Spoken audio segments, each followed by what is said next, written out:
Police inspector साहब अपनी duty पर वर्दी पहनकर बड़े ही शान और शौकत से, बड़े ही टसन से अपने ऑफिस जाते हैं, अपने दफ्तर जाते हैं।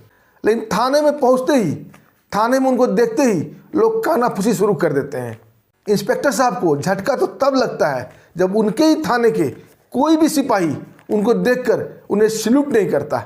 जब इंस्पेक्टर साहब को ये पता चलता है उन्हें नौकरी से डिसमिस कर दिया गया है, उनकी वर्दी उतार ली गई है, उनकी वर्दी छीन ली गई है, तो उनके पैरों तले जमीन खिसक जाता है। और दोस्तों ये एक इंस्पेक्टर नहीं, ऐसे 25 इंस्पेक्टर थे जिनकी वर्दी छीन ली गई, उन्हें डिसमिस कर दिया गया। आखिर क्यों? दोस्तों पूरे कारण जानते हैं, क्या कारण है इसका, विस्तार से। दोस्तों कहानी आगे बढ़ाने से पहले आप लोग का बहुत बहुत शुक्रिया, बहुत बहुत धन्यवाद। आप लोग काफ़ी मात्रा में वीडियो को लाइक करते हैं, चैनल को सब्सक्राइब करते हैं। दोस्तों अपना प्यार और आशीर्वाद ऐसे ही बनाए रखिएगा, हम आपके दोस्त हैं। दोस्तों सबसे पहले ये जान लेते हैं कहाँ कहाँ और किन किन इंस्पेक्टर बाबू की नौकरी गई और कितने लोगों की नौकरी गई। दोस्तों इंस्पेक्टर बाबू को बर्खास्त करने का सिलसिला राजस्थान से शुरू हुआ था। राजस्थान के लगभग सभी जिले में बहुत सारे पुलिस इंस्पेक्टर को बर्खास्त किया गया। सबसे पहले बात करते हैं जयपुर रेंज की। जयपुर रेंज के पुलिस कमिश्नर हैं Biju George Joseph. Police commissioner Biju George Joseph ने राजस्थान पब्लिक सर्विस कमीशन के मेंबर रहे राहु राम रायका के बेटे दिवेश रायका और बेटी शोभा रायका दोनों पुलिस इंस्पेक्टर में भर्ती हुए थे। दोनों भाई बहन बड़े टसन के साथ इंस्पेक्टर बने थे और दोनों की वर्दी छीन ली गई और दोनों को वहां से घर भेज दिया गया। और इन दोनों भाई बहन के साथ साथ मोनिका तीसरे नंबर पर थी, चौथे नंबर पर नीरज कुमार और पांचवें नंबर पर सुरेंद्र कुमार को बर्खास्त कर दिया गया। अब दूसरा बात करते हैं दोस्तों उदयपुर रेंज का। वहाँ के आईजी हैं राजेश मीना। उन्होंने इंस्पेक्टर राजेश्वरी, इंस्पेक्टर मनोहर गोदारा, इंस्पेक्टर विक्रमजीत, इंस्पेक्टर दिनेश बिश्नोई और इंस्पेक्टर श्याम प्रसाद सिंह को नौकरी से बाहर निकाल दिया, उनकी वर्दी छीन ली। तीसरा बात करते हैं बीकानेर रेंज की। वहाँ के आईजी हैं ओम प्रकाश मीना। उन्होंने inspector Manisha Beniwal, inspector Jairam Singh, inspector Ankita, inspector Manisha और इंस्पेक्टर मंजू बिश्नोई को घर का रास्ता दिखा दिया, उनकी वर्दी उतार दी, उन्हें डिसमिस कर दिया। चौथा फिर से बात करते हैं जयपुर रेंज की। वहाँ के आईजी हैं अजयपाल सिंह लांबा। आईजी अजयपाल सिंह लांबा ने भी त्वरित कार्रवाई करते हुए inspector Ekta, inspector Avinash Palsania, inspector Sujeet Singh Yadav, inspector Rakesh और इंस्पेक्टर वीरेंद्र कुमार को घर का रास्ता दिखा दिया, उनका वर्दी उतार दिया, उन्हें डिसमिस करके बेरोजगार कर दिया। पांचवा बात करते हैं जोधपुर रेंज की। वहाँ के पुलिस कमिश्नर हैं राजेंद्र सिंह। उन्होंने इंस्पेक्टर श्रवण कुमार, इंस्पेक्टर इंदू बाला, इंस्पेक्टर भगवती और इंस्पेक्टर परमेश सुखी को घर का रास्ता दिखा दिया, उनकी वर्दी उतार ली, उन्हें बेरोजगार कर दिया। छठा बात करते हैं अजमेर रेंज का। अजमेर रेंज के आईजी हैं ओम प्रकाश। ओम प्रकाश साहब ने भी त्वरित कार्रवाई करते हुए इंस्पेक्टर सुभाष बिश्नोई की वर्दी उतार दी, उन्हें भी घर भेज दिया। दोस्तों राजस्थान में बहुत बड़ी कार्रवाई हुई है और बहुत जल्दी हुई है। हर जिले के आईजी, हर जिले के पुलिस कमिश्नर ने जांच की और जो जो भी भ्रष्ट पाए गए उनकी वर्दी उतारी गई, उन्हें घर भेज दिया गया, उन्हें बेरोजगार कर दिया गया। दोस्तों जो जो इंस्पेक्टर बर्खास्त हुए उनके घरों में कोहराम मच गया, रोना धोना मच गया। अब दोस्तों सवाल ये उठता है, इन्हें घर क्यों भेजा गया, इनकी वर्दी उतारी क्यों गई, इन्हें बर्खास्त क्यों किया गया, इन्हें डिसमिस किया क्यों गया। दोस्तों आपको याद होगा 2021 में राजस्थान पर बड़े पैमाने पर पुलिस इंस्पेक्टर की भर्ती निकली थी। टोटल पद था 859 और 859 पद के लिए लाखों जवानों ने इस वैकेंसी को फिलअप किया था और लाखों लोगों ने इसकी तैयारियां जोर शोर से की थी। दौड़ धूप फिजिकल से लेकर रिटर्न एग्जाम तक कोचिंग सेंटर में भीड़ लग गई थी।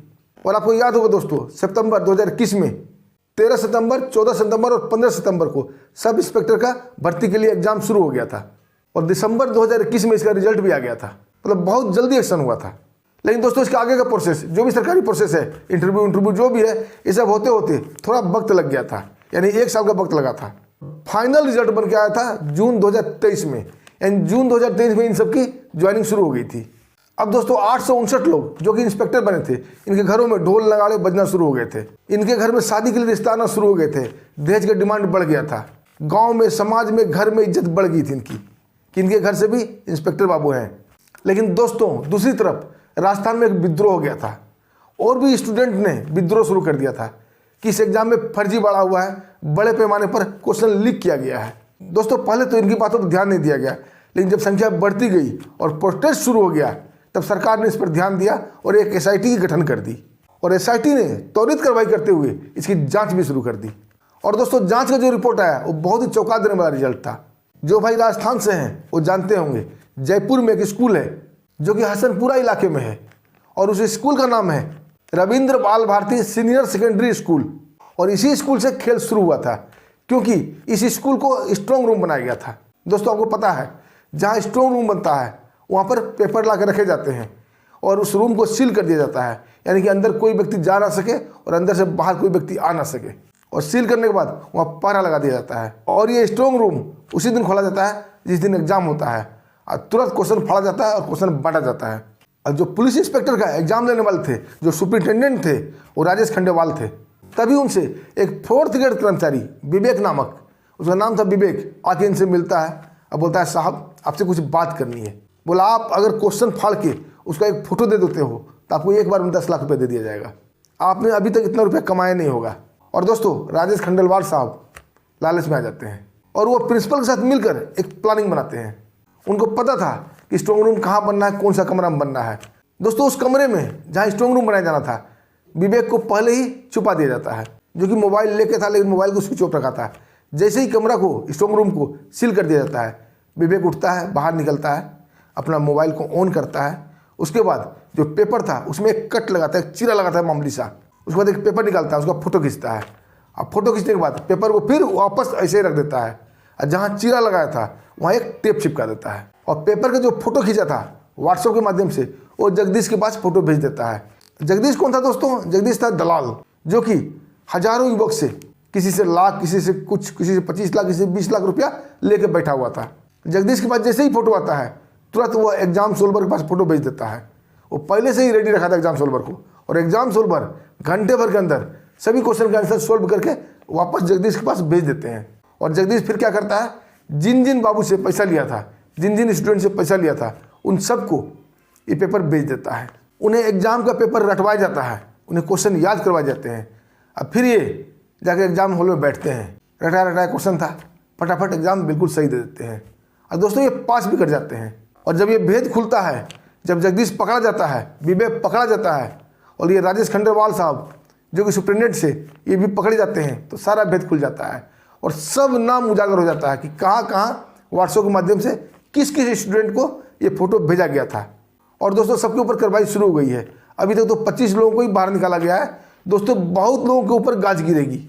दोस्तों दोबारा विद्रोह शुरू हो जाता है राजस्थान में, किस एग्जाम को कैंसिल कर दिया जाए, लेकिन इस एग्जाम को कैंसिल नहीं किया जाता है। क्यों नहीं किया जाता है? दोस्तों सब करप्ट नहीं थे, मानता हूँ उसमें बहुत लोग करप्ट थे, लेकिन बहुत लड़के ऐसे भी थे जो ओरिजिनल मेहनत करके दिल दिमाग से पढ़ के एग्जाम दिए थे और पास हुए थे। फर्जीवाड़ा में वो शामिल नहीं थे, इसलिए इसको कैंसिल नहीं किया जाता है। और फर्जी लोगों की जांच पड़ताल शुरू हो चुकी है और सिलसिला घर भेजने का जारी हो चुका है। देखिए कितने लोग और भी घर जाते हैं। दोस्तों वीडियो बनाने का मकसद किसी का दिल दुखाना नहीं है। दोस्तों इससे एक सबक मिलता है, कभी भी हमें फर्जीवाड़ा में शामिल नहीं होना है। मेहनत करना है, दिल से पढ़ाई करनी है और अपने बल पर नौकरी लेना है, ताकि भविष्य में बर्खास्त करने का, डिसमिस करने का, नौकरी जाने का डर ना रहे। दोस्तों जानकारी अच्छी लगी वीडियो लाइक कीजिएगा, चैनल को सब्सक्राइब कीजिएगा। फिर मिलते हैं दोस्तों एक शानदार सच्ची कहानी के साथ। तब तक के लिए हमें आगे दीजिए। नमस्कार, जय हिंद।